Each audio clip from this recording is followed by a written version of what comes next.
ভালোবাসি। ও দুনিয়ার মানুষ, তোমরাও ভালোবাসো, যার কারণে পঙ্গপালের মতো তামাম বাংলাদেশ থেকে মানুষগুলো জড়ো হয়ে তার শেষ বিদায় জানিয়েছে। এজন্য আল্লাহ শুকর গুজার করি। নওজোয়ান আমার বন্ধু, তোমাকে কেন শোনালাম কথা, কারণ তোমার মতো এমন একজন উসমান আল হাদি, সেও তোমার মতোই ছিল তরুণ।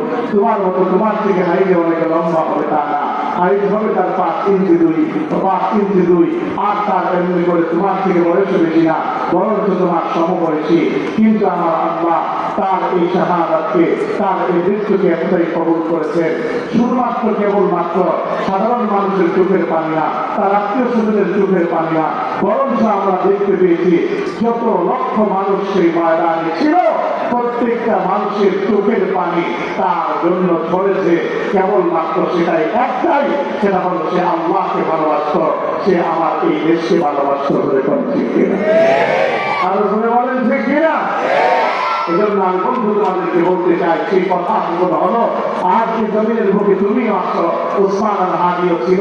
উসমান আল হাদিকে কেন টার্গেট করা হলো? কারণ উসমান আল হাদির ভিতরে যেমন ছিল দেশপ্রেম, তার সঙ্গে ছিল আল্লাহ প্রেম, নবী প্রেম। তার বক্তব্য ছিল এমন, সে সবসময় শাহাদাতের তামান্না করত। আমরা তো বক্তারাও মাঝে মাঝে মঞ্চের ভিতরে উঠে শাহাদাতের কথা বলি, জিহাদের কথা বলি, কিন্তু অনেকে দিল থেকে বলি না, জবানের মধ্যে কেবলমাত্র সীমাবদ্ধ রাখি।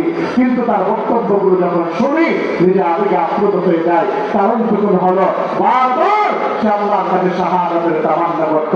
এমনকি এই কথাও সে ওসিয়ত করে গিয়েছে, চলো তো একদিন দুনিয়ার জমিন থেকে যাবো, কিন্তু আমার সন্তানের প্রতি আপনারা খেয়াল রাখবেন। শুধু এতটুকু না, সেভাবে করে করে তফসিলের মাঝে বলেছিল, ময়দানে যখন নেমেছি লড়াই হবে, লড়াইয়ের মাঝে দুনিয়ার জমিন থেকে বিদায় নিতে হবে, আর শাহাদাতের মৃত্যু হলে বড় সৌভাগ্যের। এই সমস্ত কথা যার জবান দিয়ে বের হয়, আমি এই কথা বলতে পারি, সে সাধারণ অন্তত পক্ষে মানুষ নয়, অবশ্যই আমার আল্লাহর পছন্দের মানুষ করে ঠিক কিনা?